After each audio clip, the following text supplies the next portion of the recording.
এদিক ডানে বামে তাকান যায়? ডানে বামে তাকান যায় না। ডানে তাকান যায় না, বামে তাকান যায় না, উপরের দিকে তাকান যায় না। নজর থাকবো সেজদার দিকে। যখন দাঁড়িয়ে থাকবো নজর থাকবো সেজদার দিকে। যখন রুকুতে যাইবো নজর থাকবো দুই পায়ের মাঝখানে নখের দিকে। যখন আমি সেজদাতে যাবো তখন নজর থাকবো সেজদাতে গেলে তো নজর দেওয়ার সুযোগই নেই, তখন কমপক্ষে নজরটা থাকবে নাকের দিকে। আর যখন তাশাহুদে বলবো তখন নজর থাকবো দুই রানের মাঝখানে, দুই হাঁটুতে রানের মাঝখানে। তাহলে বোঝা গেল নজর ডানে বামে সামনে পিছনে নেওয়া যায় না, শুধু নামাজের স্থানে থাকবে। যদি কেউ নামাজের মধ্যে ডানে বামে তাকায়, সামনে পিছনে তাকায়, কথাবার্তা বলে, বলেন তো নামাজ হয় না নামাজ ফাসেদ হয়ে যায়?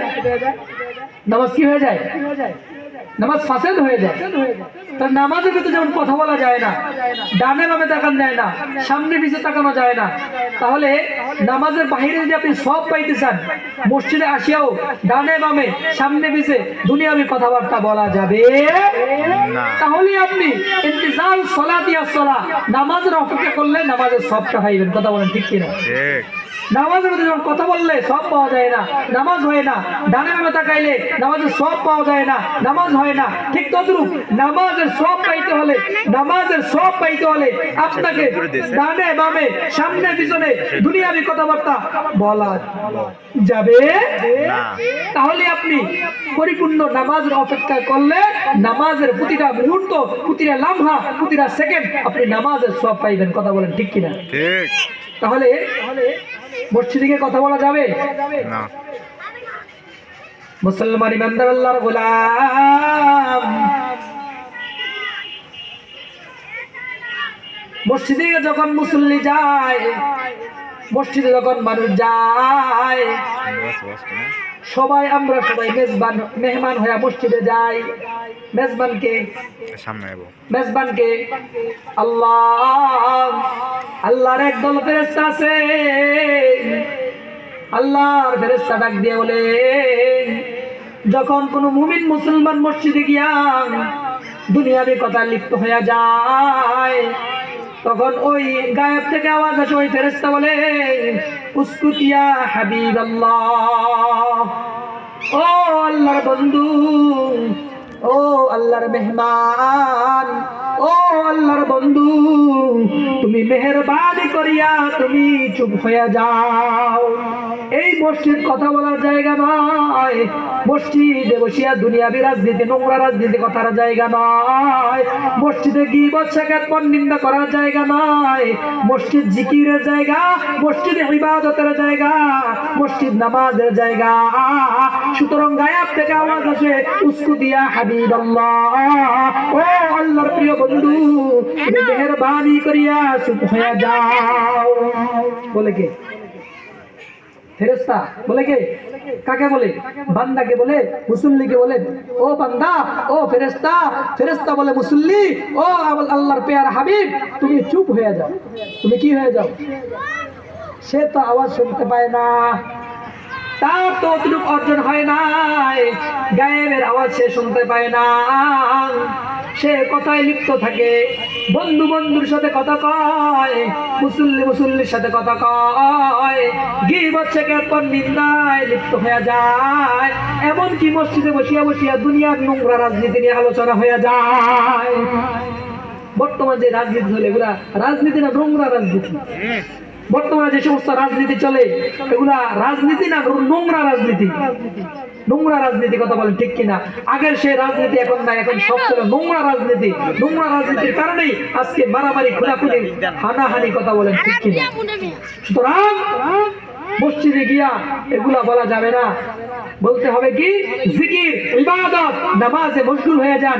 আপনি এক কর্নারে গিয়া, আপনি যদি মসজিদে দেখেন যে আপনি মসজিদে গেলে কথা বলা হয়, মসজিদে গেলে গীবত শাকাত নিন্দা হয়ে যায়, একজন সাথে বসলে কথা হয়ে যায়, আপনি একটা কাজ করেন, আপনি সুন্নত টুন্নত বারান্দা করিয়া আপনি একটু শেষ টাইমে একামতের আগে আপনি মসজিদে যান, তাহলে অন্তত আপনি কথা থেকে বঞ্চিত থাকবেন। কথা বলেন ঠিক কিনা? ঠিক। আর যদি আপনি মসজিদে যান, তাহলে আপনি কি করবেন? আপনি মসজিদে গেলে আপনি এক কর্নারে চলে যাইবেন। এক কর্নারে গিয়া যদি সম্ভব হয় আল্লাহর কাছে দোয়া করবেন, আয় আল্লাহ, জীবন থেকে 60 বছর চলিয়া গেছে, দাড়িগুলা সাদা হয়ে গেছে। আয় আল্লাহ, দাগগুলা পড়ে গেছে আল্লাহ, এই চামড়াটা ঢিলা হয়ে গেছে, এই চুলগুলা সাদা হয়ে গেছে, মোজগুলা সাদা হয়ে গেছে, দাড়িগুলা সাদা হয়ে গেছে। ও আল্লাহ, আমার নিজ বাবাকে নিজ হাতে মাটি দিয়ে আসছি, নিজ জন্মদাতা বাবাকে মাটি দিয়ে আসছি, গর্ভধারিণীকে মাকে মাটি দিয়ে আসছি আল্লাহ। ও আল্লাহ, জানি না কখন মৃত্যু চলে আসে আল্লাহ, আমাকে ঈমান আমলের সাথে কবুল করিও।